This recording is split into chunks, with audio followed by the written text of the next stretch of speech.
Hey everyone, Tyler the Antenna Man here to dig into a pretty controversial topic. Should PBS be defunded? In this video, I'll explain what PBS is, how it operates, a few controversies, and whether or not it should be defunded. PBS, or the Public Broadcasting System, was established in 1969 as a way to provide educational programming on television compared to the shows that aired on commercial TV stations at the time operated by networks like ABC, NBC, and CBS. PBS is well known for its children's block PBS Kids, home to Sesame Street. Beyond that, PBS stations air documentaries, cooking shows, concerts, and national news. There are currently over 350 PBS TV stations across the United States, each of which receives funding from taxpayers through the Corporation for Public Broadcasting, underwriting messages from companies, and viewers like, well, at least some of you. In addition, most PBS stations produce local shows relative to the area they operate in. While many of you would say that PBS seems to provide a great public service to millions of Americans, it has its share of controversies, which has resulted in elected officials calling for it to be defunded. The first controversy that I've seen many of you post about in comments on a previous video is political bias of the news that airs on PBS. Depending on where you search or who you ask, the news coverage on PBS may be described as extremely fair, leans a little bit to the left, or is a taxpayer-funded propaganda machine for the Democratic Party. If you ask anyone who watches PBS, they will probably say the news coverage is fair, but this can be a bit inaccurate, considering most people will believe the news they watch is fair and balanced, even if they watch CNN or Fox News. Conservative media outlets will claim the news on PBS is incredibly biased, while liberal media outlets will come to the defense of it, so who do you believe? You all are free to believe what you want, but according to the website allsides.com, which ranks the bias of media outlets, PBS does lean a little bit to the left, but not as far as other major networks like ABC, NBC, CBS, or even worse, 24-hour news networks like CNN or Fox News on the flip side. Another controversy that isn't talked about as much is how some PBS stations took payouts from the FCC to reduce their over-the-air broadcast signal during the FCC repack. I actually made a video on this topic a few years ago, which you can find linked in the description, but we'll provide a few examples in this video. WSBE, the PBS station in Providence, took over $94 million to move their broadcast signal from the UHF band to low VHF. WGBH in Boston and WQED in Pittsburgh did the same. For those of you who may not be the most tech-minded, the majority of TV stations broadcast on the UHF band because it has the best coverage in most areas. Very few TV stations broadcast on a low VHF band because it's notoriously hard to pick up with most antennas, considering most antennas are not low VHF capable.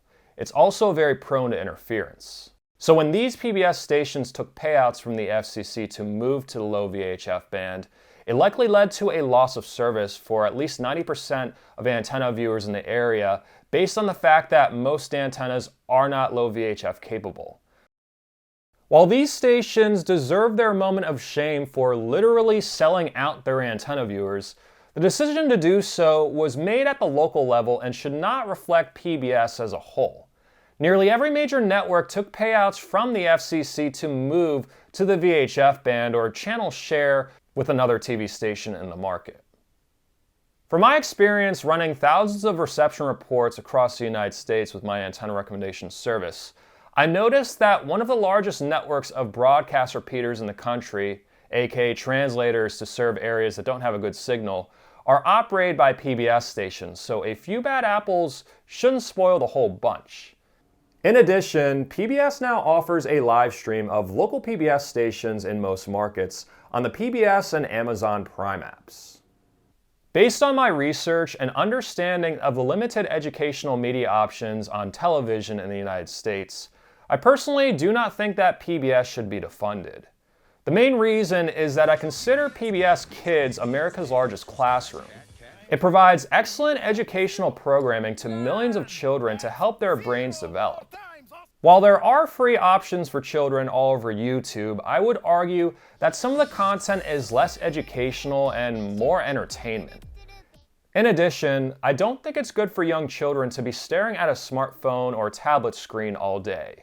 PBS Kids on a TV is a much better option, which I believe we should continue to invest in, considering that children are our future, and if we don't invest in them, we don't have a great future. Beyond the children's programming, PBS provides access to national news for people in rural areas where other networks don't reach, thanks to their large network of broadcast repeaters. In certain locations, PBS may be the only TV station that can be picked up with an antenna. I don't agree with the recent decision by FCC Chairman Brandon Carr to go after PBS stations for corporate underwriting messages that air on PBS stations. If a PBS station can find a company that will pay to support a portion of Antiques Roadshow, then let them keep that money. As for the allegations of political bias of the news that airs on PBS, I agree that it's there, but not as bad as commercial networks that thrive off negative, controversial news stories that manipulate us into believing that the other political party and people who support it are the reason for all the world's problems.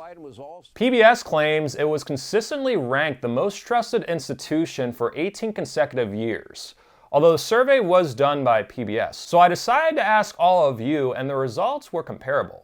64% of you agree that PBS is worth your tax dollars, which is nearly identical to the 66% figure from the survey PBS conducted. Those of you who believe that the news coverage on PBS is too biased, which shouldn't be the case if your tax dollars are funding it, you have every right to believe that. One solution might be for Congress to pass legislation requiring PBS to abide by something similar to the Fairness Doctrine, where both sides of the story have to be mentioned and given equal time. With that being said, I do think that PBS needs to cater to a wider audience. Right now, the programming seems to cater to older demographics. If my tax dollars are funding PBS, I'd like to see content that appeals to younger audiences like myself, compared to what I consider boring documentaries or cooking shows. No offense to those of you who enjoy that type of programming on PBS, but I am in my early 30s. It would be nice if PBS aired a live sporting event once in a while, as that seems to be the main thing watched on TV by younger audiences. In addition, state legislators should be made aware of the PBS stations that sold out their antenna viewers and ask some questions. Maybe adjust their funding as needed if the station received over $200 million from the FCC to reduce their broadcast signal while paying their executives these salaries. At the end of the day, PBS is still a decent public service even if there's room for improvement. It should continue to be funded but needs to invest in programming that caters to younger audiences since their taxes fund it too. If you decide to post a comment below, please be civil. I'm aware that many of you may have strong feelings for and against the funding of PBS, but please be respectful to each other. What's beautiful about this country is the diversity of people from different backgrounds. It's good to hear another person's point of view once in a while and listen, instead of assuming the person is just dumb simply because their beliefs are different from yours. Thanks for watching this YouTube video, and hopefully I didn't ruffle too many of your feathers by digging into this topic. An additional thanks to everyone who supports me on Patreon or is a member of my YouTube channel.